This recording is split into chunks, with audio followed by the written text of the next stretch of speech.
આમોદ તાલુકામાં માતર તેમજ સરભાણ ગામે બે અલગ અલગ અકસ્માતમાં બે વ્યક્તિઓના મોત થયા હતા, જ્યારે અન્ય 7ને ઈજા થઈ હતી। અકસ્માતના પ્રથમ બનાવમાં ભાવનગરના પ્રહલાદ ચોકમાં રહેતા ભાર્ગવ માવજીભાઈ ઠંઠના ગામના સંબંધી વિઠ્ઠલભાઈ ગીગાભાઈ કુરોડિયાને સામાજિક કામ અર્થે સુરત જવાનું હોય, તેઓની સાથે મોહન નાગજીભાઈ ઠેઠ, હરીશ પ્રેમજીભાઈ ઠંઠ, દિનેશ પીકભાઈ ઠંઠ તથા સવજી ઠાકરસિંહભાઈ ઠંઠ બધા મળીને તેઓને અર્ટિગા કાર લઈને સુરત જવાનું નક્કી કર્યું હતું, જેથી તેઓ 19 મીના રોજ રાત્રિના ગાડીના ડ્રાઈવર ઇમ્તિયાઝ ઉસ્માન મોહમ્મદ સમા સાથે સુરત જવા માટે નીકળ્યા હતા। કારમાં આગળ દિનેશ ઠંઠ તથા વચ્ચેની સીટમાં ભાર્ગવ ઠંઠ, હરીશ ઠંઠ તથા વિઠ્ઠલ કુરોડિયા અને પાછળની સીટમાં સવજી ઠંઠ તથા મોહન ઠંઠ બેઠા હતા। વહેલી સવારે વડોદરાથી દિલ્હી મુંબઈના એક્સપ્રેસ હાઈવે ઉપર સુરત તરફ જઈ રહ્યા હતા। આ સમયે તે ભરૂચ જિલ્લાના આમોદ તાલુકાના માતર ટોલનાકાથી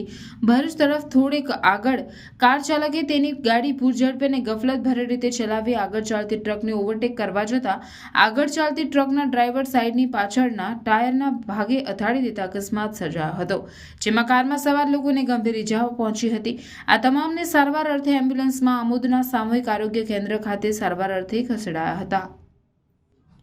જેમાં હાજર તબીબે દિનેશ ધીરુભાઈ ઠંઠને માથાના ભાગે ગંભીર ઇજાઓના કારણે મરણ જાહેર કર્યો હતો,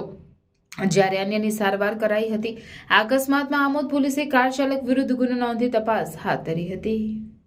આ ઉપરાંત આમોદ તાલુકાના સરભાણ ગામ પાસે બાઇક ચાલક ભાવેશ હસમુખ ઠાકોર ઉંમર વર્ષ 25 રહેવાસી તલાવપુરા શેખ ફળિયું જંબુસર આમોદ તાલુકાના સરભાણથી માતર તરફ જઈ રહ્યા હતા, ત્યારે કરજણ તરફથી આવતી મારુતિ વાન નંબર GJ16CB 1725નો ચાલક સઈદ હસન પટેલના એ પોતાના કબજામાંની મારુતિ વાન પૂર ઝડપે અને ગફલતભરી રીતે હંકારી લાવી બાઇક ચાલક સાથે ગંભીર અકસ્માત કર્યો હતો, જેમાં બાઇક ચાલકને ગંભીર ઈજાઓ થતાં તેમનું મોત થયું હતું। અત્રે ઉલ્લેખનીય છે કે એકના એક યુવાન પુત્રનું મોત થતાં તેમના પરિવારજનોએ ભારે આક્રંદ કર્યું હતું। બાઇક ચાલક માતર ગામે તેમના મામાના ઘરે પરિવાર, પત્ની તેમજ 2 બાળકો સાથે ગયો હતો, પરંતુ કોઈક વસ્તુ ભૂલી જતા તેમની પત્ની તથા બાળકોને સરભાણ ચોકડી ઉપર મૂકી ફરીથી માતર તરફ જતા તેમનું મારુતિ વાન સાથે અકસ્માત થતા મોત થયું હતું।